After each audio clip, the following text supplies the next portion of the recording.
I got so motherfucking design on right now.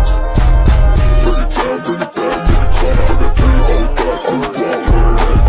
Assalamualaikum warahmatullahi wabarakatuh. Kami dari kelompok 6 ingin mempresentasikan tentang akuntansi lingkungan dan sosial. Akuntansi lingkungan.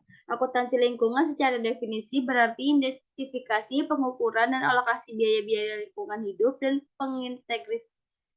pengintegrasian biaya-biaya ke dalam pengambilan keputusan usaha serta mengkomunikasikan hasilnya kepada para stakeholder perusahaan menurut Ihsan 2008. Secara garis besar, akuntansi lingkungan ialah penyajian informasi biaya lingkungan yang terukur secara kebutuhan perusahaan terkait dengan strategi perusahaan dalam menjaga lingkungan, efisiensi biaya, memperbaiki kualitas produk atau jasa, dan meningkatkan reputasi perusahaan dengan menjaga hubungan baik kepada sosial kemasyarakatan dan peraturan kenegaraan. Biaya lingkungan. Biaya lingkungan ialah biaya yang dikeluarkan karena kondisi lingkungan yang perlu diperbaiki, sehingga dapat dikategorikan biaya lingkungan dikaitkan dengan pemeliharaan, deteksi, remediasi, dan pencegahan kerusakan lingkungan. Biaya lingkungan dapat diklasifikasikan menjadi 4 kategori menurut Mowen, Hansen, dan Heidegger tahun 2009. Yang pertama, biaya pencegahan kerusakan lingkungan. Biaya yang dikeluarkan untuk mencegah rusaknya lingkungan akibat limbah yang dihasilkan. Yang kedua, biaya pendeteksi lingkungan. Biaya yang dikeluarkan untuk memastikan proses produksi atau aktivitas lainnya sudah sesuai dengan standar lingkungan yang telah ditetapkan oleh pemerintah. Yang ketiga, biaya kegagalan internal ialah biaya yang dikeluarkan akibat limbah produksi tetapi tidak dibuang ke lingkungan luar. Jadi, biaya kegagalan internal dikeluarkan untuk mengelola limbah agar dapat dihilangkan semaksimal mungkin setelah diproduksi. Yang keempat, biaya kegagalan eksternal ialah biaya yang dikeluarkan setelah terjadi aktivitas atau kegiatan pembuangan kontaminan dan limbah ke lingkungan. Tahap alokasi biaya lingkungan. Pengelompokan dalam tahap analisa lingkungan sesuai ketentuan pernyataan standar akuntansi keuangan menurut PSAK tahun 2000. Yang pertama, perusahaan mengidentifikasikan kelompok biaya, apakah jenis biaya pencegahan, pemeliharaan, atau biaya kegagalan yang sifatnya internal atau eksternal. Yang kedua, perlunya pengakuan atas kelompok klasifikasi atas biaya lingkungan untuk satu periode akuntansi. Yang ketiga, perusahaan mengukur biaya yang akan dikeluarkan untuk pengelolaan pemeliharaan lingkungan dengan menggunakan kebijakan yang telah ditetapkan karena setiap perusahaan memiliki standar kebijakan yang berbeda. Peran aktif pemerintah dalam pengawasan lingkungan. Pemerintah akan menilai program lingkungan hidup berdasarkan warna-warna yang dapat mempengaruhi citra perusahaan. Setidaknya terdapat 5 warna yang menggambarkan kinerja perusahaan dalam pengelolaan lingkungan hidup. Yang pertama, warna emas adalah untuk perusahaan yang secara konsisten telah menunjukkan keunggulan pemeliharaan lingkungan dalam proses produksi atau jasa dalam hal penanggulangan pencemaran, melaksanakan bisnis beretika baik, dan memuaskan juga bertanggung jawab terhadap masyarakat. Yang kedua, warna hijau adalah untuk perusahaan yang telah melakukan pengelolaan lingkungan lebih dari yang dipersyaratkan dalam standar perusahaan atau BI compliance melalui pelaksanaan sistem pengelolaan pemeliharaan lingkungan, pemanfaatan sumber daya secara efisien, dan melakukan tanggung jawab sosial yang baik. Yang ketiga, warna biru adalah untuk perusahaan yang telah melakukan upaya pengelolaan lingkungan yang dipersyaratkan sesuai dengan ketentuan atau standar peraturan perundang-undangan yang berlaku. Yang keempat, merah adalah untuk perusahaan yang upaya pengelolaan lingkungan yang dilakukan belum sesuai dengan persyaratan sebagaimana telah diatur dalam perundang-undangan. Yang kelima, warna hitam adalah untuk kegiatan perusahaan yang sengaja melakukan perbuatan atau melakukan kelalaian yang mengakibatkan pencemaran atau kerusakan lingkungan serta pelanggaran terhadap peraturan perundang-undangan yang berlaku. Peraturan atas pengungkapan Sustainability Report. Laporan keberlanjutan Sustainability Report adalah laporan yang diumumkan kepada masyarakat yang memuat kinerja ekonomi, keuangan, sosial, dan lingkungan hidup suatu lembaga, jasa keuangan, emiten, dan perusahaan publik dalam menjalankan bisnis berkelanjutan. Menurut OJK RI nomor 16 atau COJK.04 2021. Manfaat bagi perusahaan atas keterbukaan informasi. Menurut OJK 2021. 1. Memperkuat visi misi dan strategi dalam aspek keberlanjutan. 2. Memperkuat keberlanjutan manajemen terutama manajemen. Yang 3. Meningkatkan meningkatkan kualitas keterbukaan dalam melaksanakan aspek keberlanjutan. Yang keempat, mempermudah analisa kelemahan dan kekuatan perusahaan. Dan yang kelima, mendorong motivasi pekerja yang peduli terhadap lingkungan dan sosial masyarakat. Adapun manfaat eksternal yang diperoleh melalui laporan keberlanjutan antara lain berupa OJK 2021 meningkatkan citra dan reputasi perusahaan serta kepercayaan masyarakat. Dua, memudahkan akses mendapatkan dana investasi. Yang ketiga, meningkatkan hubungan baik dengan stakeholder. Yang keempat, meningkatkan daya saing. Kesimpulan, akuntansi lingkungan dan sosial adalah bahwa perusahaan harus melaksanakan tanggung jawab sosial sebagai tanda kepedulian sosial terhadap lingkungan. Akuntansi lingkungan dan sosial diperlukan oleh perusahaan untuk melaporkan dan mengungkapkan kinerja sosial atau lingkungan, serta untuk meminimalisir dampak kerusakan pada lingkungan. Pengungkapan dan pelaporan kinerja sosial adalah bentuk pertanggungjawaban sosial perusahaan. Dalam hal mengungkapkan kinerja sosial, diperlukan suatu pengukuran yang merupakan bagian penting dari sistem manajemen lingkungan. Pengukuran atas kinerja diperlukan sebagai evaluasi untuk membandingkan hasil yang dicapai dengan apa yang telah direncanakan. Soal dan jawaban. 1. Jelaskan definisi akuntansi lingkungan dan sosial. Jawabannya, akuntansi lingkungan dan sosial adalah pendekatan dalam bidang akuntansi yang melibatkan pengukuran, pengungkapan, dan pelaporan informasi keuangan yang mencakup dampak lingkungan dan sosial dari kegiatan bisnis. Akuntansi lingkungan dan sosial mengakui bahwa kegiatan bisnis tidak hanya memiliki dampak ekonomi, tetapi juga mempengaruhi lingkungan alam sekitar dan masyarakat tempat untuk mereka beroperasi. Dengan demikian, akuntansi lingkungan dan sosial berusaha meningkatkan integrasikan aspek lingkungan dan sosial ke dalam sistem akuntansi, sehingga perusahaan dapat mengelola dan melaporkan dampak secara komprehensif. Yang kedua, apa manfaat dari melaporkan informasi akuntansi lingkungan dan sosial kepada pihak yang berkepentingan?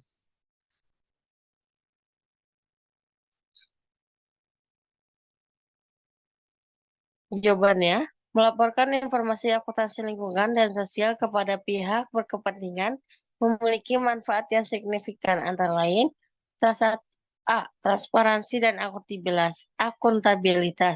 Melalui pelaporan informasi akuntansi lingkungan dan sosial, perusahaan dapat meningkatkan transparansi dan akuntabilitas terhadap pihak-pihak berkepentingan, termasuk pemegang saham, konsumen dan mitra bisnis, pemerintah, dan masyarakat umum. Yang B, pengambilan keputusan yang lebih baik. Informasi akuntansi lingkungan dan sosial memberikan pihak berkepentingan dasar yang kuat untuk pengambilan keputusan yang lebih baik. Yang C, manajemen risiko melakukan informasi akuntansi lingkungan dan sosial memungkinkan perusahaan untuk mengidentifikasi untuk mengelola risiko yang terkait dengan dampak lingkungan dan sosial dari kegiatan mereka. Yang keempat, peningkatan reputasi dan kepercayaan. Pelaporan informasi akuntansi lingkungan dan sosial yang transparan dan komprehensif dapat membantu perusahaan dan membangun reputasi yang baik dan meningkatkan kepercayaan pihak berkepentingan. Yang ketiga, apa saja standar dan kerangka kerja yang relevan dan dalam akuntansi lingkungan? Terdapat beberapa standar dan kerangka kerja yang relevan dalam akuntansi lingkungan. Di antaranya, Global Reporting Initiative atau GRI. GRI adalah salah satu kerangka kerja pelaporan lingkungan dan sosial yang paling dikenal secara global. GRI menyediakan pedoman yang komprehensif dan terstruktur untuk melaporkan informasi lingkungan dan sosial, termasuk pengukuran dan indikator dan metode pelaporan. Yang dua, Sustainability Accounting Standard Board atau SASB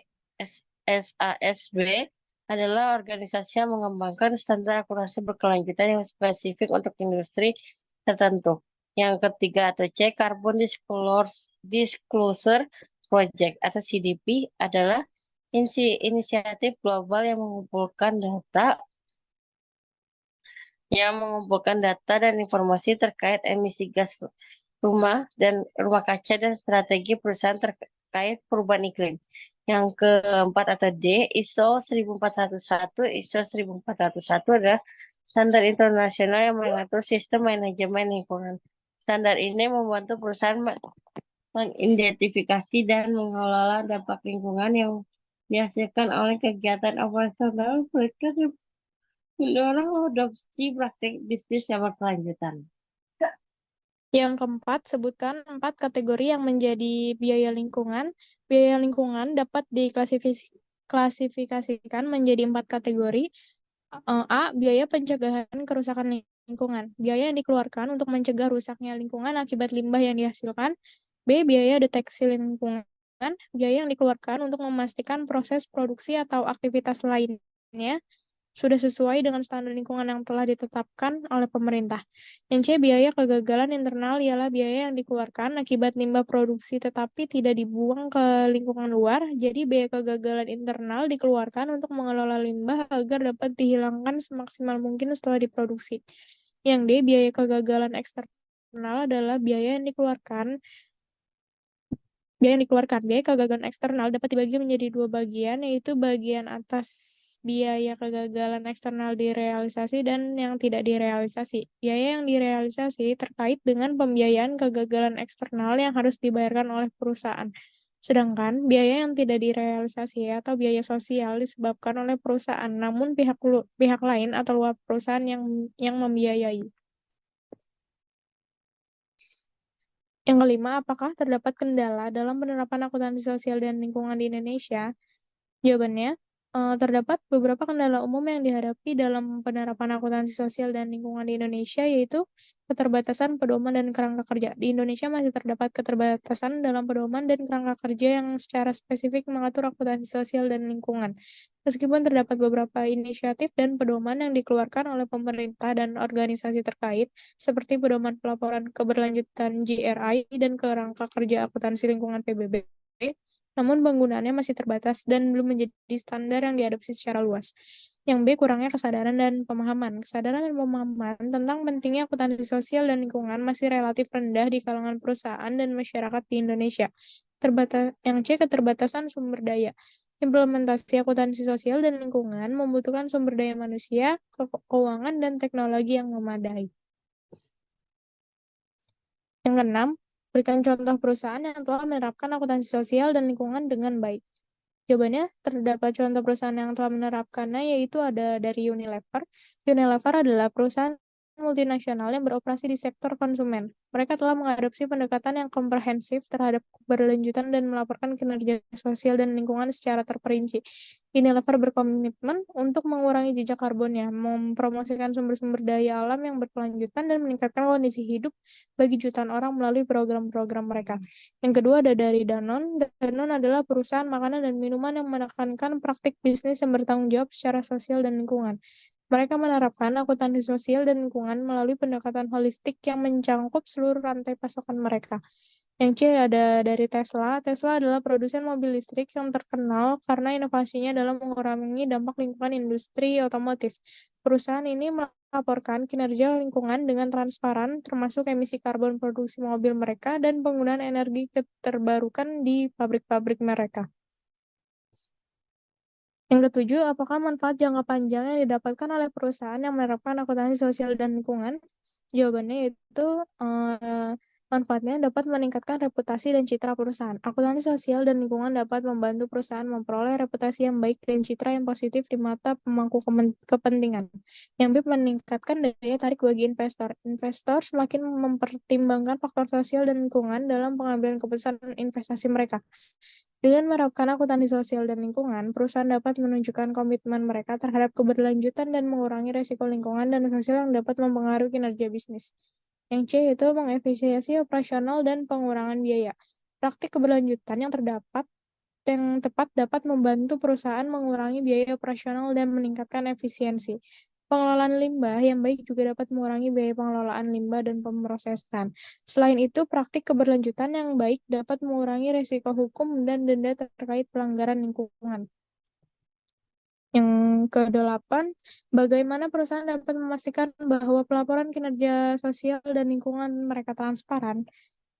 Terdapat beberapa faktor yang harus dipertimbangkan oleh perusahaan, yaitu pertama, tujuan dan strategi perusahaan. Perusahaan perlu memiliki pemahaman yang jelas tentang tujuan dan strategi bisnis mereka.